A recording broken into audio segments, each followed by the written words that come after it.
most challenging aspects during a spiritual awakening is when the body is receiving upgrades and activations. So today I'm going to be explaining the strongest ways to soothe our nervous system and help it relax as it's receiving these intense upgrades. During an upgrade or activation, our physiology and nervous system especially are being communicated with through light codes that we're receiving and a lot of supportive energies coming from the solar system as well as beyond the solar system.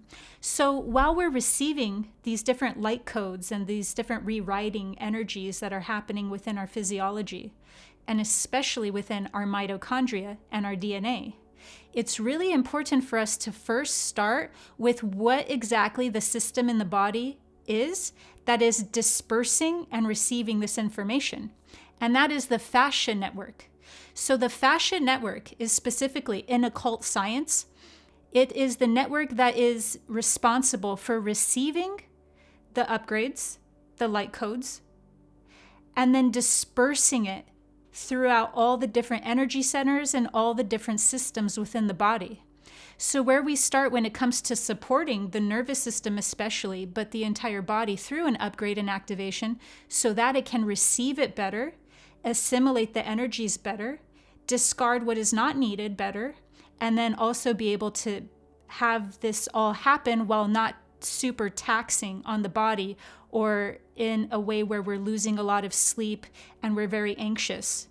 We first look at the fascial network. So we have to start with the entire fascia network because that is the network specifically responsible for absorbing, assimilating, and dispersing all of the different ascension energies that we're receiving into every single cell of the body and into every different system within the body. And so when each person assesses the state and condition of their own fascia network, they're going to have their own unique challenges, their own unique immune burdens, their own unique stressors, or their own unique optimal lifestyle changes that are going to make the fascia network either thrive or have it be very difficult to receive these higher upgrades and activations. So it's very important that each person assesses how they can support their own fascia network if they even need support. And so one person might look into yoga. Another person might look into deep tissue massages or some sort of technique in massage that specifically helps with the fascia network. Yet another person might look into craniosacral therapy, or another person myofascial release. It's all different because all of us have our own different unique state of our fascia network. And so that's the number one place to start when it comes to being able to receive these upgrades and activations while being as gentle as possible to the nervous system. The next area for us to reflect upon when it comes to optimizing our entire nervous system's capacity to receive these higher energies and these upgrades while still having our consciousness stabilized and have the ability to relax is to look at our stomach acid production. A lot of the times people think that they have really low stomach acid, and that might be the case. But low stomach acid and high stomach acid, actually, those symptoms mirror each other. So a person might think that they have low stomach acid when really they have an overproduction of stomach acid. That's actually the root problem. And that becomes like a mystery illness in and of itself, or vice versa. So to really understand a person's own stomach acid production and if they're deficient of it or if there's any issues at all regarding it, someone might need to see a functional health practitioner, somebody who's a professional, licensed in holistic care that understands the mechanisms of these things so that they can go to somebody who's a professional and really get a grip because the stomach acid production is absolutely integral to every other function going on within the body-mind-spirit complex. In fact, one of the things that I find fascinating that I have learned along my own healing journey and my own health journey is that stomach acid is linked with our ability to fall asleep and to stay asleep. So stomach acid is a very crucial thing to examine when we're looking at how to optimize our entire body's ability to receive these upgrades and still stay in a stable space. Another vital area for us to examine and to be aware of is our HPA axis. This is our hypothalamus pituitary adrenal axis. Why isn't the thyroid included in that name? Maybe because it won't sound cute anymore. But our HPA axis is specifically what is known as our stress response. And it gets particularly stimulated, or should I say overstimulated and taxed, when we're receiving these upgrades to our energy field, because the HPA axis is supposed to regulate our entire body, mind, spirit complex. So if there's something that is overwhelming it, it's hard to carry out its function of regulating. And so there's a specific classification of herbs called adaptogens that are for toning or strengthening the HPA axis. So a person might want to examine looking into if any of those might help them. From the perspective of certain schools of esotericism, more things a person might want to examine and reflect on is healthy fats. Healthy fats are super supportive to the nervous system. Another is what's called fuel. Fuel is what's seen in occult science, some schools of occult science, as oxygen and glucose, which is the fuel for a nervous system. So these are some mystic traditions. Another source is mineral support, wherever a person might need mineral support. I can't stress that one personally enough, that I've benefited from. And then the last one would be trapped emotions. Trapped emotions that get internalized within the physical vehicle end up becoming taxing when the body is receiving upgrades and activations, because these trapped emotions have not been exalted. They have not been able to be processed, and then there becomes a push and pull within the body, mind, spirit complex, which ends up producing a lot of anxiety, and it ends up producing a lot of tiredness for some people. So what actually needs to happen in that case is something along the lines of inner child work, something in the vein of shadow work, but more so regarding how to emotionally process something rather than just cognitively identify something. So there's a somatic aspect that's very important to integrate into a person's lifestyle when it comes to optimizing their capacity for receiving these ascension energies. So looking into any type of somatic practice, even if it's just as simple as breath work.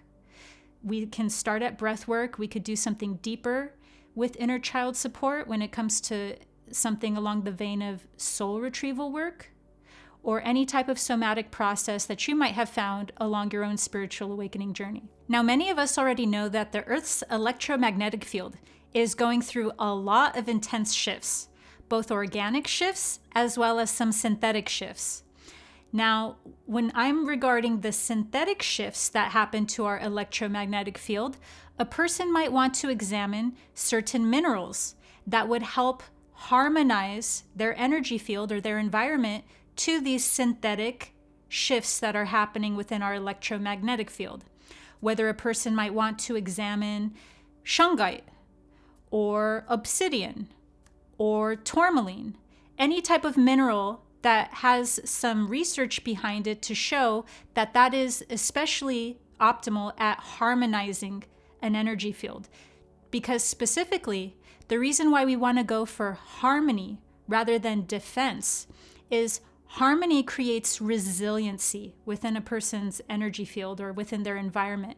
And we always want to go for harmonizing ourselves with something, because creating resilience against anything or creating symbiosis with something is way more beneficial to the body, mind, spirit complex and to us being inside this reality, rather than being in a state of hypervigilance towards something or defensiveness to it.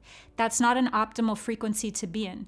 That's one that's going to create more of the same issue that we have, and we don't want that. What we want is harmony. So looking for stones or minerals or any type of personal way that a person has to harmonize their field to any synthetic shifts that are happening within our electromagnetic field, while also knowing that to support the positive shifts that are happening through our earth and through our electromagnetic field, that will be through grounding. So on one end, what we're doing is harmonizing ourselves to any sort of detrimental shifts in the electromagnetic field. We harmonize ourselves through any type of support that might be. And then on the other hand, to receive the positive shifts that are happening to our earth and our electromagnetic field, we ground. So developing a personal grounding practice will be essential for a person who wants to really be able to receive the light codes, the upgrades, the ascension energies, while still being able to be in a stabilized and embodied state while doing so.